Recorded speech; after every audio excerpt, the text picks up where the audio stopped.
Elevation of boiling point में एक चीज ध्यान रखना है, इसका बेस्ट एग्जांपल हमारे घरों में जब हम दाल बनाते हैं तो दाल क्या बनाई जाती है। दाल बनाते समय क्या किया जाता है कि नमक को पहले डाल दिया जाता है ना। जैसे आपने दाल डाली तो दाल क्या हो जाती है, जल्दी गल जाएगी। अब यहाँ देखो ना, हमने नमक डाल दिया, दाल में नमक डाल दिया। जब दाल में नमक डालते हैं तो उससे क्या हुआ होगा, है ना। पहले था इसका 100 डिग्री सेल्सियस। जब हम सिंपल एक बर्तन में लो, वहां पे दाल बिना नमक के बनाओ और एक में नमक डाल दो, तो जिसमें नमक डाला है, क्योंकि इसका जो बॉइलिंग पॉइंट है वो 100 डिग्री सेल्सियस है और इसका कितना हो गया 120, मान लो ये 120 मैं वैसे ही बता रहा हूँ, है ना। ये राइट फिगर नहीं है बेटा, है ना, लेकिन बढ़ा हुआ रहता है, तो हम कह सकते हैं कि थोड़ा ज्यादा है ना। तो दाल किस में गलेगी जल्दी, 100 डिग्री में तो कम ताप है, यहाँ ज्यादा ताप है, तो यहाँ जल्दी गलेगी नहीं जल्दी। तो यही कारण है कि यहाँ पर बॉइलिंग पॉइंट ज्यादा होता है। बॉइलिंग पॉइंट ज्यादा होने से क्या होता है, दाल जल्दी गल जाती है। क्लियर। तो क्योंकि अब बॉइलिंग पॉइंट क्यों बढ़ा, क्योंकि हमने किसी चीज को उसमें डाला है, ठीक है ना। तो ये देख लीजिए, पहले हम ये जानते हैं कि क्वथनांक का उन्नयन क्या होता है ना। क्वथनांक का उन्नयन यानी कि एलिवेशन ऑफ बॉइलिंग पॉइंट। तो ये एलिवेशन ऑफ बॉइलिंग पॉइंट कहते हैं कि द्रव का ताप, देखो द्रव का ताप बढ़ने पर वाष्प दाब भी बढ़ता है। जैसे ताप बढ़ेगा उसमें क्या होगा, वाष्प दाब बढ़ेगा। ताप बढ़ने से क्या होगा, वाष्प दाब बढ़ेगा, है ना। तो यह उस, देखो ये क्या कहता है, यह उस ताप पर उबलता है जिस ताप पर उसका वाष्प दाब वायुमंडलीय दाब के बराबर हो जाता है। यानी कि हम क्वथनांक में उन्नयन क्या होता है, यदि हम सीधे बोले कि क्वथनांक में उन्नयन क्या होता है, तो हम कह सकते हैं, देखो बॉइलिंग पॉइंट क्या हुआ, पहले हम बॉइलिंग पॉइंट जानते हैं। क्वथनांक क्या हुआ, तो क्या होता होगा बेटा क्वथनांक। क्वथनांक जैसे हम अभी तक हम सिंपल कह रहे थे कि क्वथन अंक, क्वथन अंक, देखो क्वथन अंक ऐसा अंक जिस पर उबलने लगे, अंक ही तो होता है 100 डिग्री सेल्सियस, ये देखो ये अंक ही तो है, ऐसा ताप जिस पर कोई द्रव उबलने लगता है। ये तो सिंपल परिभाषा है बेटा, है ना। लेकिन यदि हम कहें क्वथनांक क्या हुआ, तो क्वथनांक में हमारे पास एक चीज और है। यहाँ पर क्या होगा, हमें ध्यान रखना जो परिभाषा है कि जब किसी द्रव का, ये द्रव है, ये द्रव, जब किसी द्रव का वाष्प दाब, वेपर प्रेशर, समझ में आ रहा है किसी द्रव का वाष्प दाब, उसके वायुमंडलीय दाब, ये वायुमंडल है, इसके चारों ओर जो है क्या है, वायुमंडल, इसका जो वाष्प दाब है वो वायुमंडलीय दाब के बराबर हो जाए। ये वायुमंडल है, ये वायुमंडलीय दाब,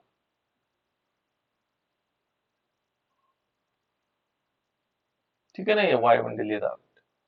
जब किसी द्रव का वाष्प दाब वायुमंडलीय दाब के बराबर हो जाता है तो द्रव क्या होने लग जाता है, उबलने लग जाता है ना। उसे ही क्या कहा जाता है, क्वथनांक कहा जाता है, वो है उसका क्वथनांक, ठीक है ना। तो ये देखो उस ताप पर उबलता है जिस ताप पर क्या माना जाता है, जिस पर उसका वाष्प दाब वायुमंडलीय दाब के बराबर हो जाता है। उदाहरण के लिए जल का देखो, जल जो हमारे पास 373 केल्विन, 373.15 केल्विन है बेटा, है ना। इसको हम क्या कह सकते हैं, 100 डिग्री सेल्सियस भी कह सकते हैं, ठीक है ना। ये सेल्सियस में अलग है और केल्विन में अलग है, केल्विन में 273 और जोड़ देते हैं, है ना। इस प्रकार से हम इसको क्या कह सकते हैं कि इसका जो क्या है, देखो जैसे उदाहरण के लिए हमारे पास जल है, तो जल का जो क्वथनांक है ये है 100 डिग्री सेल्सियस है पर उबलता है, क्योंकि इस ताप पर क्या होगा, जल का जो वाष्प दाब होगा वायुमंडलीय दाब, ये वायुमंडलीय दाब के बराबर हो जाता है, ठीक है ना, ये वायुमंडलीय दाब है। तो यहाँ पर जो जल का वाष्प दाब है वो 1.0, इसको हम ऐसे लिख सकते हैं बेटा 1.013 बार हो जाता है। तो जब इतना बार होगा तो ये क्या है, ये वायुमंडलीय दाब, ये एक वायुमंडल भी कहते हैं इसको, ये 1.013 बार भी कहते हैं। तो यहाँ पर जब वाष्प दाब क्या हो जाएगा, किसी भी द्रव का जब वाष्प दाब 1.013 हो जाएगा तो उस समय वो उबलने लगेगा। इस समय क्यों उबलता है, क्योंकि ये क्या है, वायुमंडलीय दाब है। ठीक है। दूसरा ये कहता है, देखो अब ये कहता है कि अवाष्पशील विलेय की उपस्थिति में से, मान लीजिए हमने क्या किया, इसमें कोई अवाष्पशील विलेय डाल दिया। देखो हमने अभी तक तो कहा कि वायुमंडलीय दाब के बराबर होना चाहिए, लेकिन जब हम क्या करेंगे, इसमें किसी किसी उसको क्या डाल देंगे, मान लीजिए हमने क्या किया, कोई अवाष्पशील पदार्थ डाला, कि हमने द्रव लिया और इसमें इस द्रव में हमने क्या किया, किसी अवाष्पशील पदार्थ को डाला, जैसे सपोज हमने कहा NaCl डाल, NaCl भी अवाष्पशील है, या C12H22O11, किसका फॉर्मूला है बेटा, सुक्रोज का। बिल्कुल ये सुक्रोज का है ना। तो सुक्रोज को डाल सकते हैं, इसको हम चीनी भी कह सकते हैं, है ना, गन्ने की शुगर है, सुक्रोज है, ठीक है ना, गन्ने से प्राप्त होती है।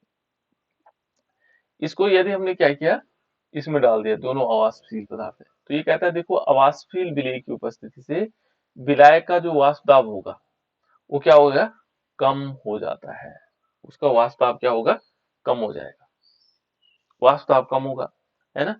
वाष्प का दाब कम होगा तो क्या होगा, शुद्ध विलायक और विलयन के वाष्प दाब का ताप के साथ परिवर्तन प्रदर्शित करता है, ठीक है ना। यहाँ पर जैसे हमने क्या किया, कुछ डाला तो उससे वाष्प दाब क्या हुआ, कम हुआ, लेकिन क्वथनांक क्या हुआ, बढ़ा। ध्यान रखना दो चीजें हैं, जब हम इस अवाष्पशील पदार्थ को डालते हैं तो वाष्प दाब क्या होता है, वाष्प दाब क्या होगा बेटा, कम होगा, है ना, वाष्प दाब कम होगा, लेकिन क्वथनांक क्या होगा, क्वथनांक क्या है, अधिक होगा। दो चीजें होती हैं, वाष्प दाब तो कम हो जाएगा लेकिन क्वथनांक क्या होगा, बढ़ेगा। ये क्वथना वाष्प दाब हमने कम, अपेक्षित वाष्प दाब हमने पहले पढ़ा था, वहां पर कम हो रहा था, है ना, लेकिन यहाँ पर क्या हो रहा है, क्वथनांक बढ़ रहा है। दो चीजें हुई यहाँ पर, है ना। जैसे हम किसी विलेय पदार्थ को डालते हैं तो दो चीजें होती हैं, एक होता है वाष्प दाब कम हो जाता है और क्वथनांक क्या होता है, बढ़ जाता है। दो घटनाएं होती है ना। अब जैसे मान लीजिए, देखो यहाँ पर उदाहरण के लिए कह रहा है, उदाहरण के लिए सुक्रोज के जलीय विलयन का वाष्प दाब 300, देखो 373.15 केल्विन पर, है ना, ये कितना हो जाता है, 1.013 बार हो जाता है, से कम है, इससे कम होगा, ठीक है ना, इससे कम होगा, यानी कि इससे कम, यदि हम 173.15 पे देखेंगे तो क्या होगा, इससे कम होगा, यानी कि इस पे आने के लिए उसे थोड़ा और टेम्परेचर देना पड़ेगा, ठीक है ना, तो वाष्प दाब क्या हो जाएगा, कम हो जाएगा। तो इस प्रकार की कंडीशन होती है, वाष्प दाब क्या हो जाएगा, कम हो जाएगा। लेकिन ये कह रहा है कि इस विलयन को उबालने के लिए ताप को शुद्ध विलायक यानी कि जल के क्वथनांक से अधिक बढ़ाकर विलयन को इतने यानी कि 1.03 या वाष्प दाब 1.03 तक बढ़ाना पड़ेगा। जैसे क्या होगा, हमने सुक्रोज देखा, सुक्रोज कम था, फिर हमें ताप बढ़ाना पड़ेगा इसमें, क्योंकि जैसे हमने क्या डाला, इसमें सुक्रोज डाला, ये देखो सुक्रोज डाला, तो उससे क्या हुआ, वाष्प दाब कम हो गया। अब जब वाष्प दाब कम हुआ तो इस वाष्प दाब को बढ़ाने के लिए क्या करना पड़ेगा, हमें ताप ज्यादा करना पड़ेगा, तो ताप और बढ़ाना पड़ेगा। तो ये ध्यान रखना है कि जब हम वाष्प दाब लानेंगे तो यानी कि अब टेम्परेचर उसका और बढ़ने वाला है ना। अतः ये कह सकते हैं हम कि किसी विलयन का क्वथनांक, देखो बेटा किसी भी, माना कोई विलयन है, किसी विलयन का क्वथनांक, विलयन को क्वथनांक क्या हो सकता है, किसे दिखा सकते हैं, यहाँ पर अलग अलग है, दो चीजें हैं बेटा, यदि हम दिखाना चाहें अलग अलग प्रकार से दिखा सकते हैं। जैसे हमने कहा विलयन का, है ना। तो सॉल्यूशन का देखो ये कह रहा है विलयन का क्वथनांक, विलयन का क्वथनांक।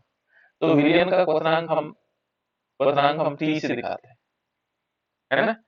टी से हम क्या करेंगे, क्वथनांक दिखाएंगे, है ना, टेम्परेचर से।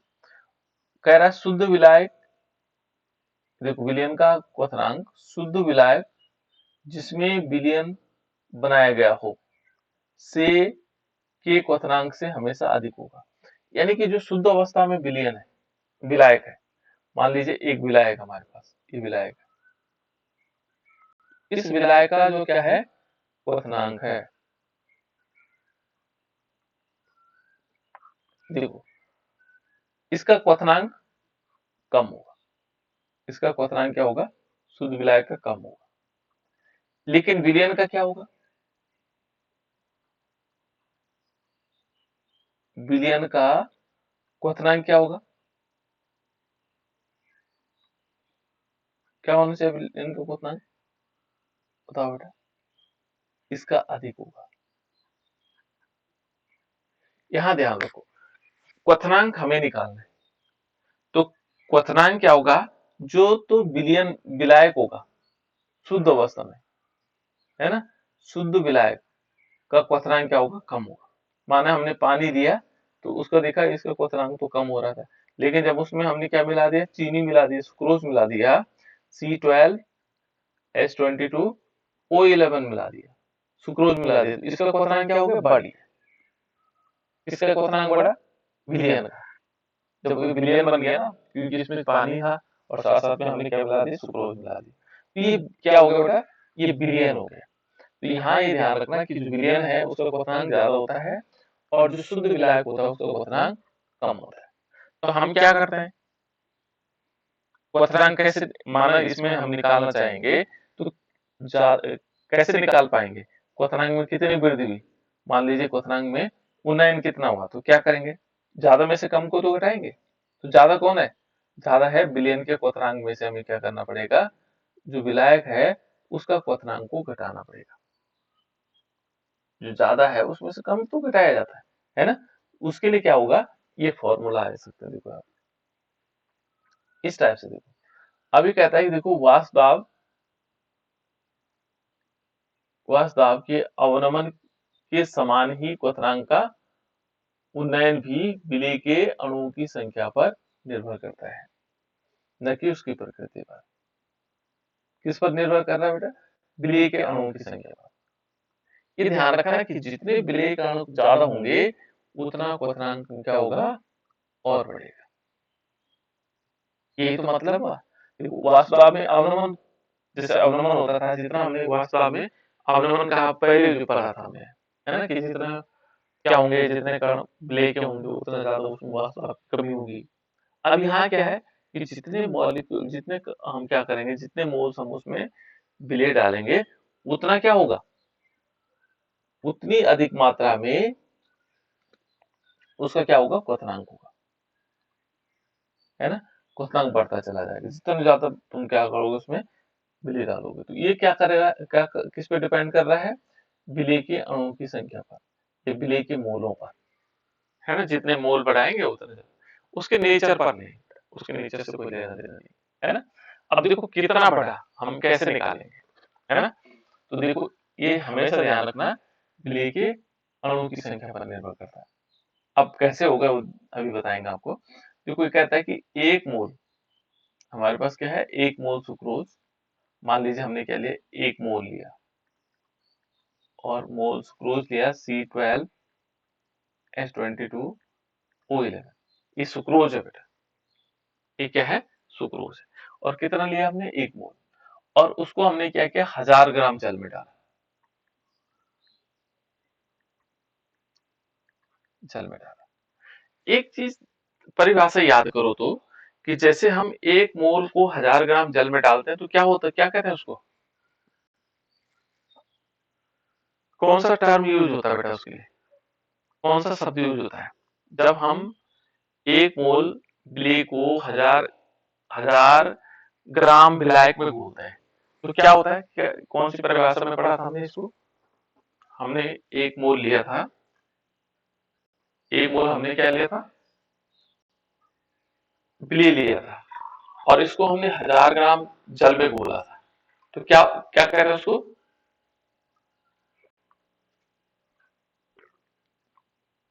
कौन सी परिभाषा पढ़ी थी हमने, पढ़ा था कुछ याद है, मोललता, मोलरता, ग्राम प्रति लीटर, क्या था ये,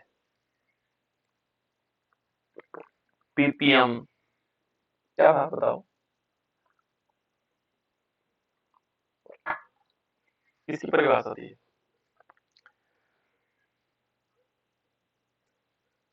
1000 ग्राम विलायक में उपस्थित विलेय के मोलों की संख्या को हम क्या कहते हैं,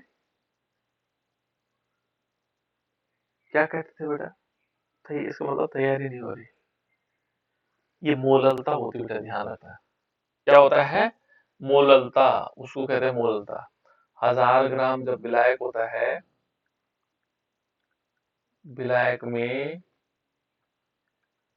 घुले मोलों की संख्या, घुले मोलों की संख्या को हम क्या कहते हैं, मोललता कहते हैं। और 1 लीटर विलयन में, यहाँ पर 1 लीटर विलयन में घुले हुए विलेय की मोलों की संख्या को हम क्या बोलते हैं, मोलरता कहते थे, मोलरता, ये मोलरता, ये तो था मोलरता। तो यहाँ पर देखो, ये कह रहा है कि 1 मोल सुक्रोज को हमने क्या किया, 1000 ग्राम जल में घोला। इसका मतलब कि कैसा विलयन होगा, मोलल विलयन होगा। इसको चीजें समझ नहीं है बेटा हमें, है ना, तुरंत समझ लेना चाहिए कहाँ पर क्या चीज है। तो ये देखो, ये कह रहा है कि 1 मोल सुक्रोज को 1000 ग्राम जल के में, 1000 ग्राम जल में विलयन 1 वायुमंडलीय दाब पर 373 इतना केल्विन पर उबलता है। तो इसमें देखो, अब हमने क्या किया, टीबीए, यहाँ पर बॉइलिंग पॉइंट, ये टी जो है बेटा, ये टेम्परेचर हो गया, बी से हो गया बॉइलिंग पॉइंट, क्वथनांक, है ना, क्वथनांक। अब क्वथनांक देखो, टीबी नोट यदि हम लिखते हैं तो ये होगा शुद्ध विलायक का क्वथनांक, शुद्ध विलायक का क्वथनांक। अब शुद्ध विलायक का क्वथनांक क्या होता है बेटा, ज्यादा होता है कम होता है, और दूसरा हम लिखेंगे टीबी, ये होगा विलयन का क्वथनांक, ये मान लेते हैं इसको ना, विलयन का क्वथनांक। देखो दो चीजें हैं, एक तो शुद्ध विलायक का क्वथनांक, और दूसरा है विलयन का क्वथनांक। इन दोनों में कौन ज्यादा है, विलायक का क्वथनांक ज्यादा होता है या विलयन का, जल्दी बताओ बेटा, क्या आप लोगों ने बताना, विलेन का। विलयन का क्वथनांक ज्यादा होता है, क्यों, क्योंकि देखो जब हम पानी, केवल पानी को उबालते हैं तो उसका क्वथनांक कम होता है 100 डिग्री, लेकिन जब हम उसमें क्या डाल देते हैं, कोई अवाष्पशील पदार्थ डाल देते हैं तो विलयन बन जाता है और उसका क्वथनांक बढ़ जाता है, क्वथनांक में उन्नयन हो जाता है। तो ज्यादा में से हम कम को घटा देते हैं। तो यदि हम कहें कि delta T B, delta T का बी का मतलब हो गया क्वथनांक में उन्नयन कितना बढ़ेगा, ये डेल्टा टी बी होता है ना, क्वथनांक में उन्नयन कितना होगा, तो हम उसको निकाल सकते हैं, क्या करेंगे, बिलियन क्योंकि ज्यादा है उसमें से हम कम को घटा देते हैं, यानी कि delta T B minus TV nought, TV nought है शुद्ध अवस्था में। तो इस प्रकार से हम क्या निकाल सकते हैं, क्वथनांक का उन्नयन कह सकते हैं। लेकिन एक परिभाषा और भी है ना, ये क्या कहता है, देखो तनु विलयन में, कल भी हमने तनु विलयन की बात की, तनु विलयन का मतलब होता है अति तनु नहीं है ये, है ना, तनु तो हमने बताया था आप लोगों को, लेकिन तनु विलयन के लिए ये कह रहा है कि तनु विलयन में क्वथनांक का जो उन्नयन होता है, डेल्टा टी विलयन में उपस्थित विलेय के मोलल सांद्रता पर निर्भर करता है, किस पर, मोलल सांद्रता, ठीक है। तो डेल्टा टीबी किस पर निर्भर कर रहा है, delta TB is directly proportional to small M, को हम दिखाते हैं मोलरता से, और कैपिटल एम दिखाते हैं मोलरता, मोलरता, ये मोलरता हो, और स्मॉल m क्या हुआ, मो ल फिर ल ता, ये मोललता है। अंतर है बेटा, इसमें र आ गया, इसमें ल आ गया, ठीक है ना। ये मोललिटी है, ये मोललिटी है ना। मोलरिटी अलग हो गया और मोललिटी अलग हो गया।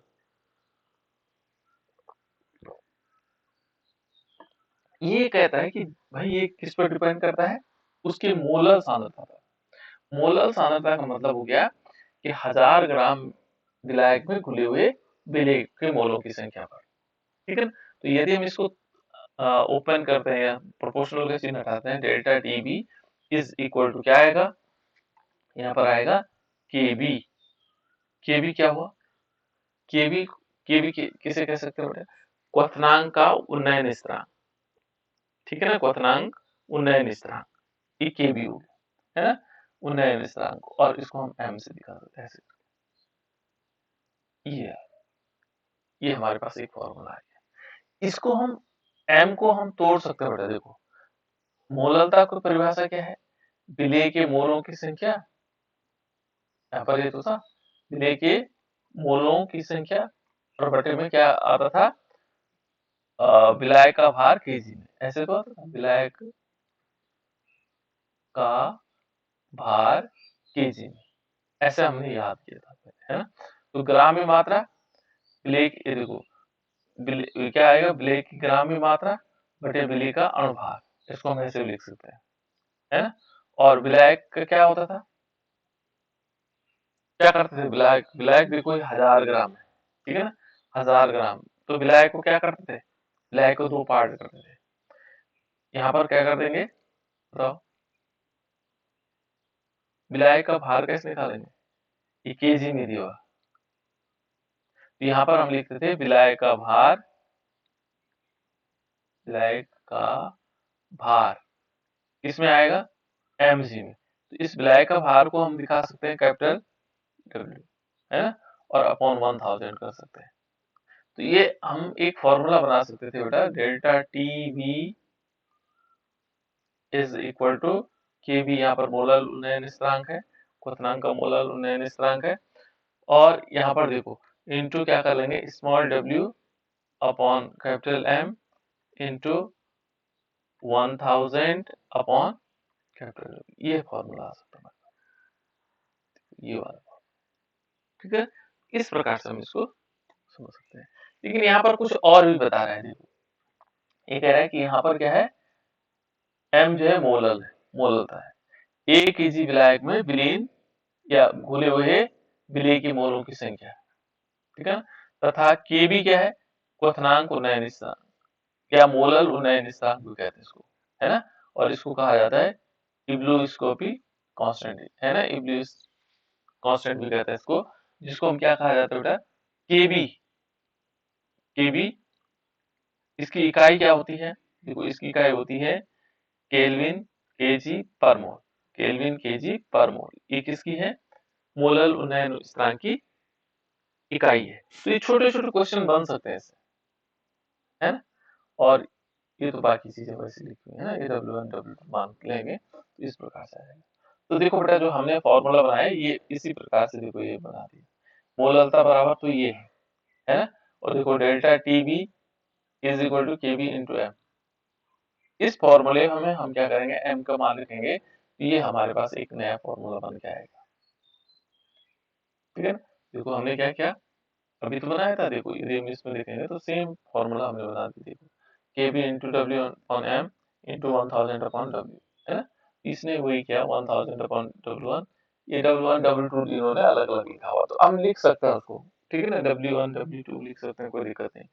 ये हमारे पास, अब हमें ये तो फॉर्मूला आ गया, ये तो फॉर्मूला हमारे पास टीवी की वैल्यू आ गई, T delta TV is equal to हमने K V into 1000 into W W, हमने W2 का मतलब यहाँ पर क्या हो गया, कैपिटल W, है ना, विलायक, ये विलायक वाला है बेटा, ध्यान रखना, ये विलायक का, ये विलायक वाला है हमारे पास, है ना।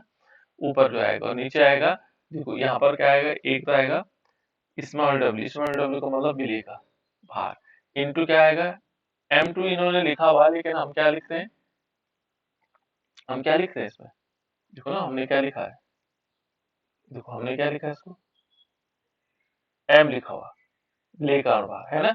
यहाँ पर क्या लिखेंगे, कैपिटल M, यानी कि विलेय का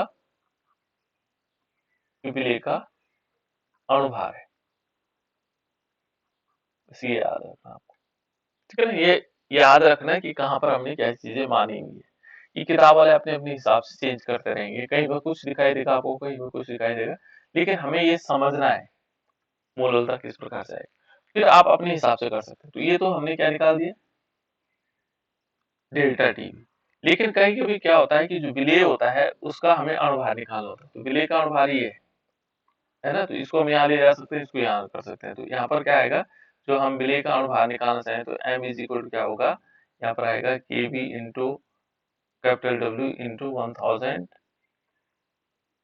और इसके बटे में आएगा small W into delta T B, ठीक है ना, इस प्रकार। तो यहाँ पर हम ऐसे निकाल सकते हैं। तो यहाँ पर क्या होगा, इन्होंने तो अलग अलग दे रखा है, हमने अलग बना दिया है ना, तो इसको अलग ही बनाना है, क्यों, क्योंकि ताकि आप लोगों को समझ में आना चाहिए, नहीं तो रटने वाली कहानी हो जाती है, इसको रटते रहो। चलो अब ये क्वेश्चन करो तो बेटा, क्वेश्चन से थोड़ा समझ में आएगा ज्यादा।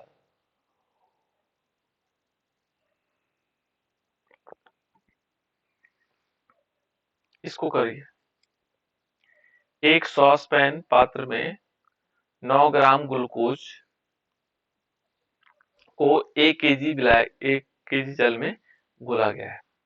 1.013 बार दाब पर यह जल किस ताप पर उबलेगा। जल के लिए केवी का मान 0 पॉइंट इतना केल्विन केजी पर मोल है।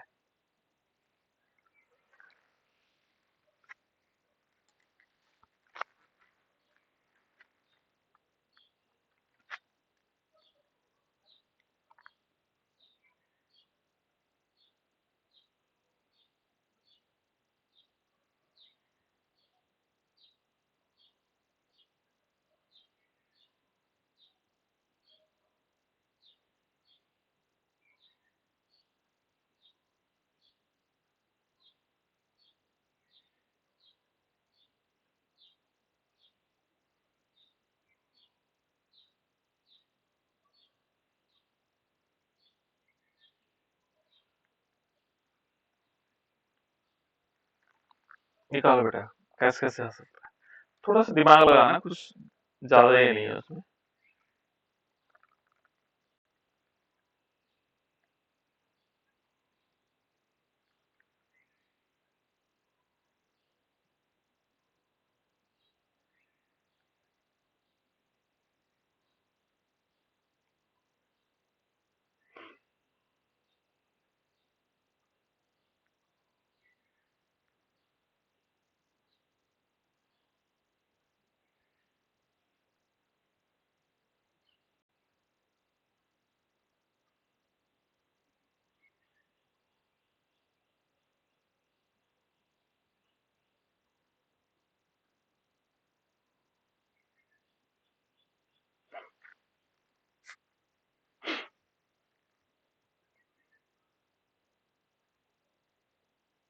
ओके बेटा, थोड़ी सी दिमाग लगाना, आसानी से हो सकता है आपको। इससे क्या होगा, इससे परिभाषा भी समझ में आती है क्वेश्चन करने से, और बहुत सारी चीजें आ जाती है कि हमने क्या क्या चीजें मिला रहे हैं, कैसे कैसे कर रहे हैं।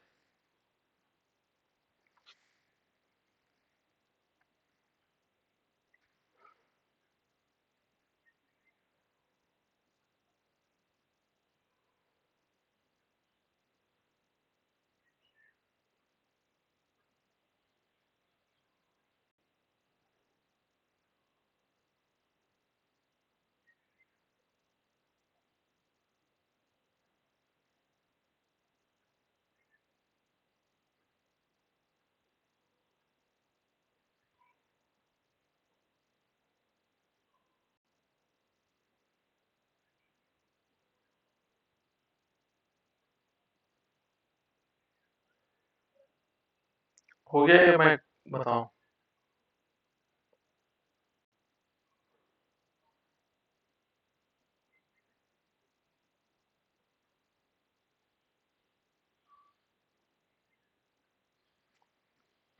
मैंने बताना है।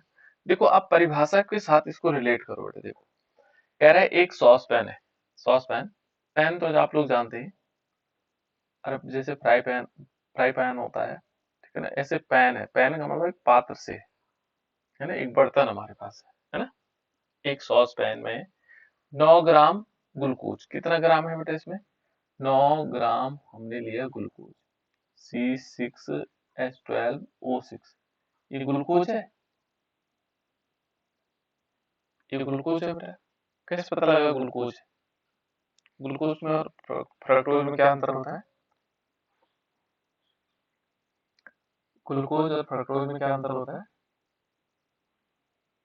ग्लूकोज में एल्डिहाइड ग्रुप मौजूद होता है, ध्यान रखना, और फ्रक्टोज में कीटोन। याद रखिएगा इसको, है ना। ये सिंपल चीजें।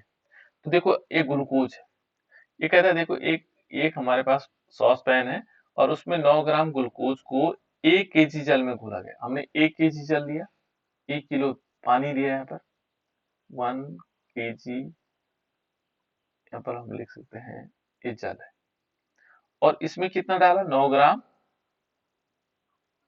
हमने ग्लूकोज को डाला, घोल दिया, है ना, में घोला गया। फिर कह रहा है कि 1.013 बार दाब पर यह जल किस ताप पर उबलेगा। यानी कि कह रहा है कि जो जल है ये कौन से ताप पर उबलेगा, है ना। यानी कि हमें क्या चाहिए, कौन सा ताप चाहिए? ताप कौन सा होगा जिस पर उबलता है? Delta TV. नहीं, डेल्टा टीवी नहीं चाहिए, हमें चाहिए टीवी, बिलियन का ताप क्या होगा जिस पर उबलेगा, है ना। तो अब उसमें कह रहा है कि देखो जल किस ताप पर उबलेगा। जल के लिए केबी का मान कितना है? ये केबी का मान दे रखा है। केबी का मान कितना दे रखा है? केबी बराबर दे रखा है, क्वथनांक में 9 दे रखा है, 0.45 केजी पर मोल, मोल इनवर्स, ये दे रखा है ना। एक तो केबी दे रखा है और एक दे रखा हमारे पास small W. Small W is equal to कितना दे रखा है? ये दे रखा है 9 ग्राम, है ना। दूसरा इसने क्या दे रखा हमें? कैपिटल डब्ल्यू की वैल्यू दे रखी, इधर का 1 केजी, 1 केजी दे रखा है ना। फॉर्मूला दे रखा है। अब इस फॉर्मूले से देखो बेटे, इस फॉर्मूले से हम क्या कर सकते हैं? C6H12O6, यानी कि इससे हम अणुभार निकाल सकते हैं इसका। यानी कि जो ग्लूकोज है उसका हम अणुभार भी निकाल सकते हैं। कैसे निकलेगा? कितना आएगा अणुभार? कैसे निकलेगा? ग्लूकोज का अणुभार निकालो जल्दी से।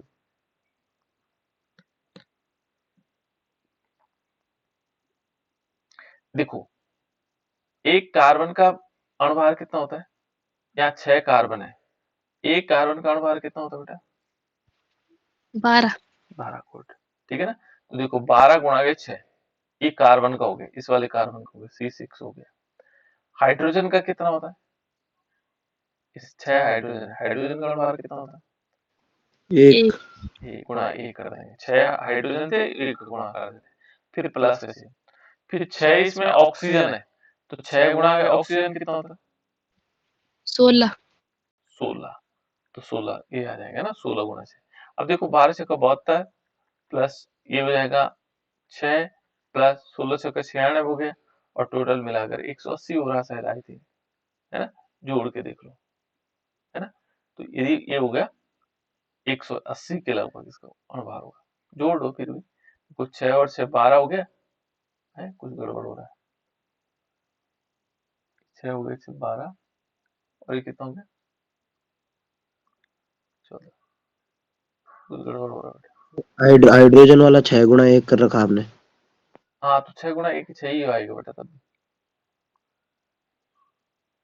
6 गुणा, है ना। कुछ गड़बड़ हुआ क्या? देखो तो कहाँ गड़बड़ हो रहा है। हो सकता है मैं गलत कह रहा हूँ, लेकिन देखो कहाँ गड़बड़ हो रहा है।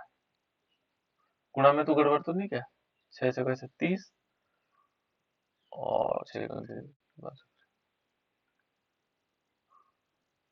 जोड़ो तो 72 प्लस 6 और 96 कितना हो रहा है? कितना हो रहा है बेटा? 164 164 हो रहा है। 164 नहीं होने से थे इसको ग्लूकोज का। चलो ठीक है ना? चलो कोई बात नहीं, हम देख लेते हैं यहाँ पर। अरे सॉरी, ये 6 नहीं 12 है। तो हाइड्रोजन तो 12 है ना बेटा? मैं कह तो रहा हूँ गड़बड़ हो रहा है। ये तो 12 है, तो 12 गुणा 1 होना चाहिए था ना भाई। यहाँ पर क्या होगा, 12 हाइड्रोजन है तो 12 आएगा यहाँ पर, वही तो मैं कह रहा हूँ। तो कहीं गड़बड़ हो रही थी। ये 12 है बेटा, है ना? तो देखो कितना हो रहा है, 6 और 2 8 और 2 10। अब सही है। हासिल कितने हो जाएंगे? 1। तो 9 और 1 10 हो गया, 11 हो गया और 7 18 180। मुझे याद था ना 180 होता है। तो ये यहाँ पर देखोगे तो इसकी वैल्यू कितनी आई, 180। ये ध्यान रखो, ये 12 था बेटा, मैंने CV6 लिख लिया था, हाइड्रोजन भी 6 लिख लिए थे। शायद महादेव यही कह रहा था, है ना?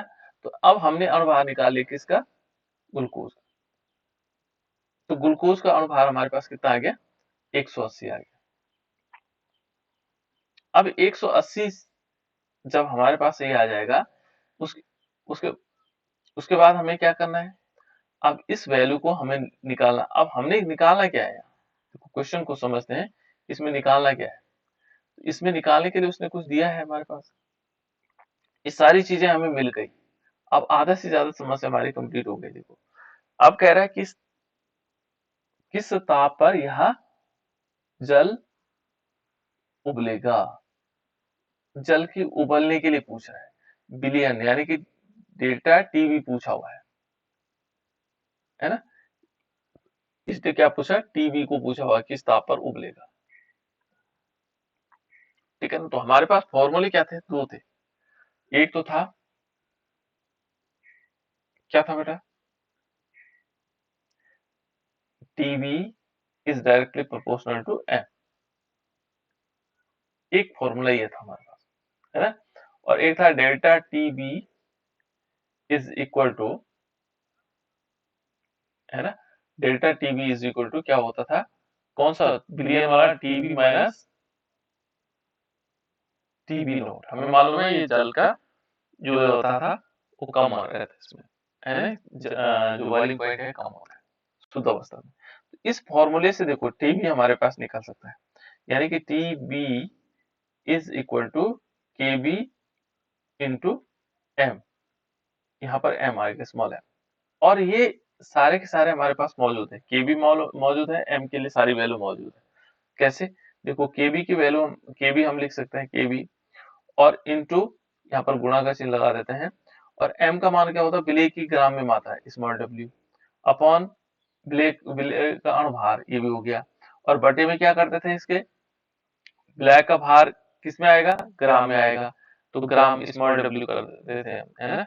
यानी कि 1000 और बटे में क्या कर देते थे, 1000, तब वो ग्राम में करेंगे और इसको क्या कर देंगे, कैपिटल। ये फॉर्मूला आ जाएगा, ये डेटा, ये टीवी बराबर हो जाएगा।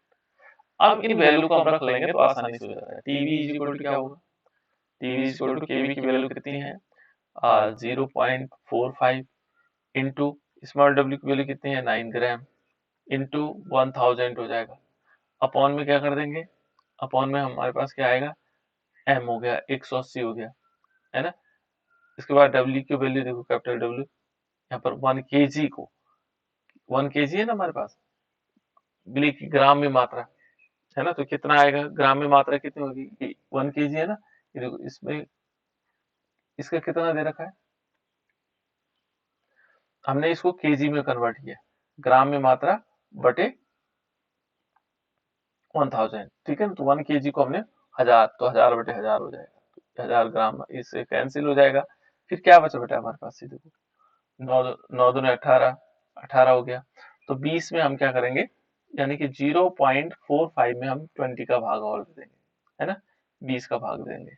तो देखो 20 दूना 40 हो गया, कितना बचा 5, है ना। और फिर दशमलव 0 लगाएंगे, दशमलव यहाँ लग गया मान लीजिए, है ना। तो कितना आएगा 20 दोनों फिर 40 हो जाएगा और 20 पंजे 100 हो जाएगा लगभग। अब देखो दो संख्या बाद दशमलव है तो 0 1 2 यानी कि कितना आएगा 0.00225 के लगभग आएगा, है ना। इसका आंसर इतना होगा। तो इस प्रकार से हम इसको सॉल्व कर सकते हैं बेटा। चलो एक क्वेश्चन और देखो, ये तो हमने अच्छा इधर कुछ और कहानी बोल दी, ठीक है ना। तो इस प्रकार से हम इसको सॉल्व कर सकते हैं। फिर नेक्स्ट क्वेश्चन देखो, सेम क्वेश्चन वैसे ही है।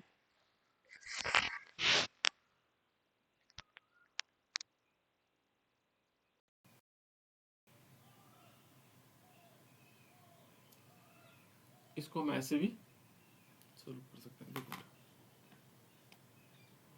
इस क्वेश्चन को स्क्रीनशॉट खींच लो इसको,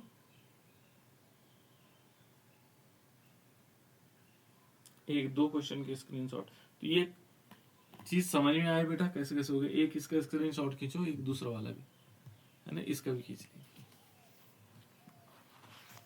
ताकि ये दो क्वेश्चन आप लोग कर लो।